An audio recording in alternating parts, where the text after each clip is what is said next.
Go. Hello, Shafali here again. Today we're going to do something a bit different. I've got my lovely daughter here, Rebecca, with me, and we've got the company of Kat to help us on our way.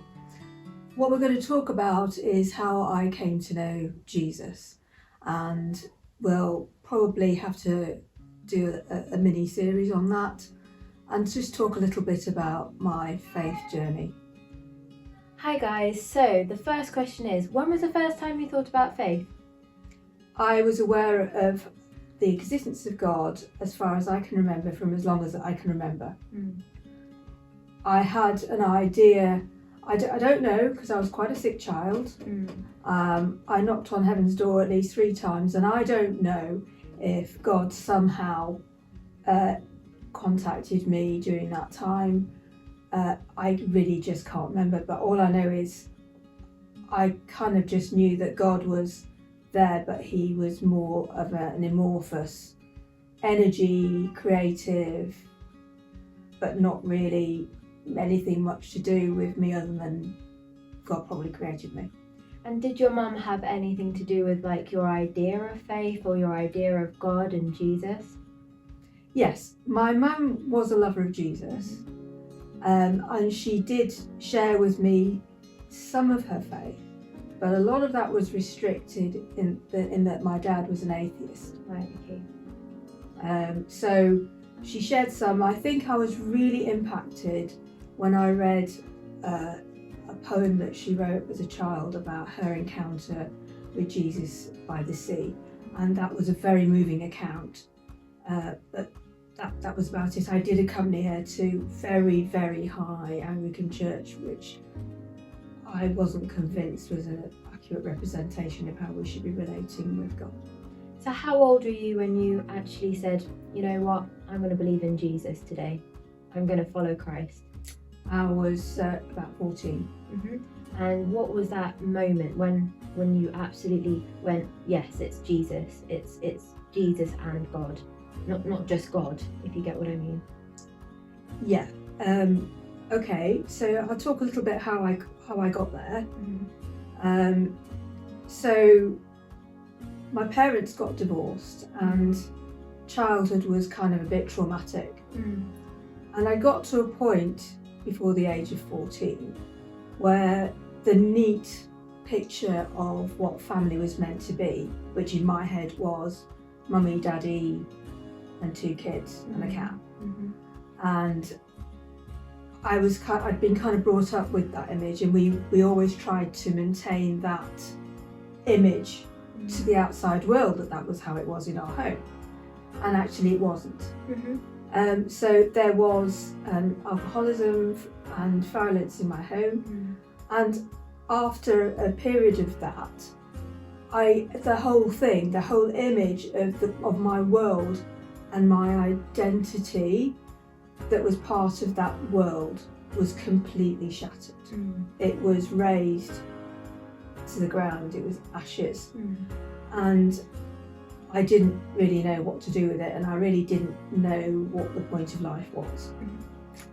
But when my parents got divorced, it enabled and freed my mum up to actually attend a home group, which wasn't from one church, it was actually a multi-church. So it was people who'd come from different churches meeting in a home, which is literally 2 doors down from us, led by an Anglican minister.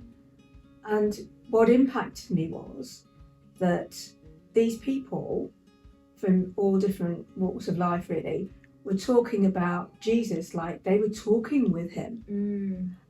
And I was thinking, that's interesting. I didn't know really what to make of that. Do you remember the first time you prayed to Jesus or God? Yeah, I think there'd been a series of, they were just talking to Jesus and how Jesus, and everyday life, that's like faith in action. Yeah. And one day I was in my room in the evening, and I was quite a private person. Yeah. So I was left to my own thoughts, and I just somehow in my head just thought, this Jesus person seems to be probably the most fantastic person in the whole wide world. Mm-hmm. And if there's a way that he can come and reside, live within me, and I can have that connection with him moment by moment every day, why would I not want that? Yeah. And I just said, well, if that can be had, I want it. Yeah. That was it. Yeah. There was no magical moment. What I do know is there was that moment that evening, and I can't remember when. But what I do know is that the next morning when I woke up, I felt completely different. Oh, really? Okay. It was like 1 minute I was destroyed, and then the next morning was something's really changed, and I actually started just talking with Jesus, not so much aloud, and a relationship started to grow. In what way did you feel different? That's a really good question. I think I must have felt loved, because one of the things somebody said to me was, the thing is, Jesus came, and we know that Jesus died for the whole world. In John 3:16 it says, God so loved the world that he gave his one and only son. Mm-hmm. But the thing is, it was the fact that somebody said, yes, God came and sent his son to the world, but if you were the only person on this world, Jesus would have come and died for you. If you were the only person. And I suddenly felt it was like, that means God must love me. And if I was the only person, God would have loved me enough to send himself as his son. Yeah. And to just come full circle on my last question, how is your relationship with Jesus today in comparison to how it was as a young person? So as a young person, I'd not had any romantic relationships by the age of 14. I'd had a few crushes. Yeah. What happened with me is that I started reading the Bible on my own. Yeah. And started with the New Testament, because that's easier. And as I did that, I actually found myself falling hopelessly and completely in love with the person of Jesus. I fell in love with him. It wasn't romantic, but it felt absolutely passionate and all-consuming. So much so that I turned into what I call one of these lock-in-the-cupboard Christians, because I wanted to share this fact that Jesus was not this figure in a church building that you had to do certain things to, and you had to do this, and you had to stand up, and the bells and the smells. It was nothing to do with that in my head. It was all about the fact that I loved him and he loved me, and I wanted to tell people, you can have this too. Yeah. It's fantastic. It can transform our miserable, wrecked life and into something wonderful. Because if you fall in love with somebody, all you see is them. Yeah. All you think about is them. Yeah. And that's what happened to me. I was consumed with this love, but I wanted to tell my best friends and share that with them, and they got terrified. Oh, fair enough. That must have been really difficult though. It was really, really sad. My best friend, I think she got a bit freaked out. Okay. Because of the transformation she saw in me. And she actually didn't know what had happened in my family until fairly recently. So there was that change. And then there was a change that Jesus had come into my life, and I was like, get a load of this. And I think she just got a bit scared. And I felt devastated that I couldn't introduce her to him.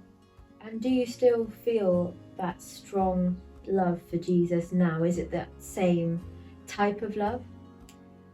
I would say that, as with any good wine, it has matured over the last 40 years. And things have come and things have gone. And there has been suffering, there has been hardship, there has been other trauma in my life, and it would be wrong for me to say that there haven't been times when I've, somebody put it, fallen through the holes in my faith. I've been challenged by church, by my work, by my career, by my gender, by my giftings, and it has been what I would consider quite a difficult walk. But the bottom line is, I love Jesus. I know that he died for my sins, and I know that God exists because I know that God created DNA, and that's where I fall to. That is my solid ground.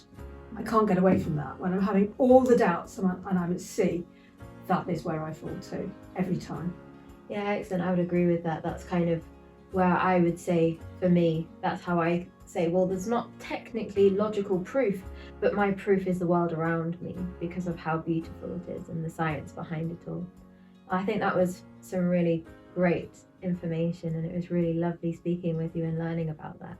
Thank you. Brilliant. Thank you. Thank you. Hope you enjoyed that, everybody.